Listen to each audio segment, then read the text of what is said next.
जंगल में अभी जोरदार बारिश शुरू है। लाडो के दोनों बेटे खिड़की से बाहर बारिश को देख रहे थे। तभी अचानक जोर से बिजली गिरने की आवाज आती है। बच्चे आवाज से डर जाते हैं और अपनी माँ के पास आ जाते हैं। डरो मत बच्चों, मैं हूं ना तुम्हारे साथ। माँ, ये इतनी जोर से आसमान में क्या चमक रहा था और उसकी आवाज भी कितनी ज्यादा तेज थी। बच्चों, वो बिजली गिरने की आवाज थी। जब आसमान में बादल जोर से एक दूसरे से टकराते हैं, तब ऐसी आवाजें आती है। अच्छा, ऐसी बात है। लेकिन माँ, हमें इस आवाज से बहुत डर लग रहा है। डरो मत बच्चों, इससे हमें कुछ भी नहीं होगा। बस तुम बाहर मत जाना। माँ, पापा कब आएंगे? अरे बच्चों, पापा हमारे लिए अनाज लाने के लिए बाहर गए हैं। वो आते ही होंगे, तुम चिंता मत करो। अजय, आप कहाँ पर हो? बहुत देर हो गई है, आप अभी तक घर नहीं आए। लाडो अपने बच्चों को जैसे तैसे करके समझा रही थी। 2 दिन से लगातार तेज बारिश शुरू है। पता नहीं ये बारिश कब रुकेगी। मैंने घर में जो अनाज जमा करके रखा है, अब वो भी खत्म हो रहा है। जब बारिश रुक जाएगी, तभी मैं बाहर अनाज लाने के लिए जा पाऊंगी। लाडो मन ही मन सोच विचार करने लगी। तभी लाडो चिड़िया की नजर घोंसले की छत की तरफ जाती है। उसने देखा कि छत से पानी टपक रहा है। अरे, कल रात तक ये छत से पानी तो नहीं टपक रहा था। लगता है तेज बारिश की वजह से ऐसा हो रहा है। लाडो छत की तरफ देख ही रही थी। तभी अचानक घोंसले की आधी छत नीचे गिर जाती है। छत के गिरते ही बारिश का सारा पानी सीधे घोंसले में जमा होने लगता है। लाडो एक सेकंड का भी वक्त न गवाते हुए बच्चों को लेकर घोंसले से बाहर आ जाती है। जैसे ही लाडो चिड़िया अपने बच्चों को लेकर घोंसले से बाहर आ जाती है, वैसे ही घोंसला नीचे धड़ाम से गिर जाता है। अरे बाप रे, अब मैं क्या करूं? इतनी तेज बारिश में मैं मेरे बच्चों को लेकर कहां पर जाऊं? रानो, बुलबुल और मीनू मौसी अपने अपने घोंसले की खिड़की से लाडो को देख रहे थे, लेकिन कोई भी उसकी मदद करने के लिए बाहर नहीं आया। कालू का भी घोंसला पास में ही था। अरे, ये कैसी आवाज थी? जैसे ही कालू ने अपनी खिड़की से बाहर झांक कर देखा, उसने देखा कि लाडो का घोंसला नीचे जमीन पर गिर गया है और लाडो अपने दोनों बच्चों को लेकर नीचे एक पेड़ की टहनी पर बैठी हुई है। अरे, ये कैसे हो गया? लगता है तेज बारिश की वजह से लाडो का घोंसला टूट गया। मुझे जाकर उसकी मदद करनी होगी। गोरी कौवी भी ये सब खिड़की से देख रही थी। बड़े आए मदद करने वाले। कोई जरूरत नहीं है उसकी मदद करने की। उसे अपना घोंसला पहले ही पक्का कर लेना चाहिए था। कोरी, तुम ऐसा कैसे बोल सकती हो? बारिश तो कभी भी आ सकती है, वो हमारे हाथ में नहीं है। कभी भी किसी के भी साथ ऐसा हो सकता है, हमारे साथ भी।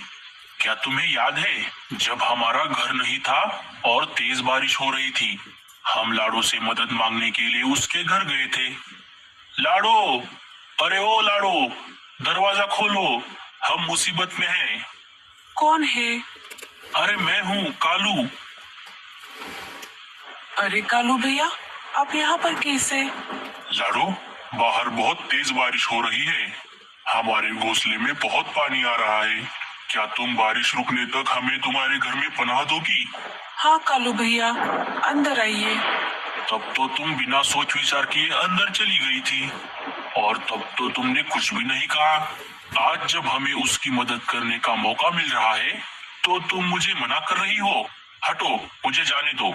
हाँ, मेरी तो कोई सुनता भी नहीं। उसे अंदर लेकर इस घर को भी आप गिरा दोगे।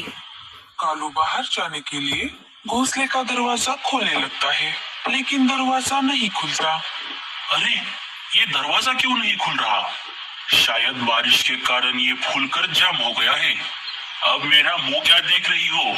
दरवाजा खोलने में मेरी मदद करो।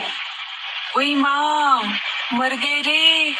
मेरे हाथ पैर तो बहुत दर्द कर रहे हैं। मैं तो चली सोने।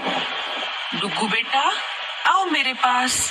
आज तुम अपने माँ के पास सोओगे, पापा के पास नहीं सोओगे। हाँ मम्मी, मैं तुम्हारे पास ही सोऊंगा। गौरी, तुम मेरी मदद ना करके ठीक नहीं कर रही। अरे लाडो, ये कैसे हो गया? तुम सब ठीक तो हो ना? क्या बताऊं बल्लू जी, हमने इतना अच्छा और पक्का घोंसला बनाया था, लेकिन पता नहीं ये कैसे टूट गया। जब घोंसले की आधी छत गिर गई, तभी मैं बच्चों को लेकर बाहर आ गई और थोड़ी ही देर में पूरा घोंसला नीचे गिर गया। तुम चिंता मत करो लाडो, अब मैं आ गया हूँ ना। बारिश रुकने तक हम किसी से मदद मांग लेते हैं। लाडो और उसका परिवार मदद मांगने के लिए पहले बुलबुल चिड़िया के घोंसले के बाहर आ जाते हैं। लाडो घर का दरवाजा खटखटाती है। बुलबुल, अरे ओ बुलबुल, जल्दी से दरवाजा खोलो। बुलबुल चिड़िया जानबूझकर बिना घोंसले का दरवाजा खोलते हुए खिड़की से ही लाडो से बात करती है। क्या है लाडो? लाडो सारी बातें बुलबुल को बता देती है। मुझे माफ कर दो लाडो, मैं तुम्हें घोंसले के अंदर आने देती, लेकिन वो क्या है ना, इनकी तबीयत खराब है। अगर मैंने तुम सबको अंदर ले लिया तो इनकी बीमारी तुम सबको लग जाएगी, इसीलिए तुम कोई और घर देख लो। तुम एक काम क्यों नहीं करती? तुम रानो चिड़िया के घर चली जाओ, वो तुम्हारी जरूर मदद करेगी। ठीक है। लाडो और उसका परिवार वहां से निकलकर रानो के घोंसले के पास आ जाते हैं। रानो भी बीमारी का छोटा बहाना बनाकर लाडो को मीनू मौसी के यहाँ पर जाने के लिए कहती है। बेचारा लाडो का परिवार बारिश में भीगते हुए मीनू मौसी के घोंसले के पास आ जाते हैं। लाडो दरवाजा खटखटाती है, लेकिन मीनू मौसी सुनकर भी अनसुना कर देती है। लाडो बहुत देर तक दरवाजा खटखटाती रही, लेकिन मीनू मौसी ने दरवाजा नहीं खोला। लगता है मौसी सो रही है, उन्हें हमारी आवाज नहीं आ रही। लाडो परेशान हो जाती है। अब हमारी आखिरी उम्मीद कालू भैया है। चलो बच्चों, हम उनके पास चलते हैं। बड़े आए मेरे घर में रहने वाले, अगर मैंने इनको रहने के लिए जगह दे दी तो बारिश रुकने तक और खुद का घोंसला तैयार होने तक ये यहाँ से नहीं हिलेंगे, और ये दो बदमाश बच्चे मेरा पूरा घर खराब कर देंगे। अच्छा हुआ मैंने दरवाजा नहीं खोला। सारे वहाँ से निकलकर कालू के घर के पास आ जाते हैं। कालू जी, जल्दी से दरवाजा खोलिए, हम सब मुसीबत में हैं। अरे बल्लू जी, मैं बहुत देर से दरवाजा खोलने की कोशिश कर रहा हूँ, लेकिन ये नहीं खुल रहा। बारिश की वजह से ये फूल गया है। सोनू मोनू, तुम चिंता मत करो, मैं और पापा है ना तुम्हारे साथ। तुम दोनों एक काम करो, मेरे पंखों के नीचे आ जाओ।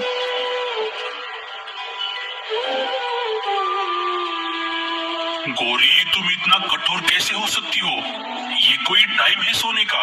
बाहर लाडो और उसका परिवार मुसीबत में है, वो भीग रहे हैं, और तुम हो कि कंबल ओढ़कर सो रही हो।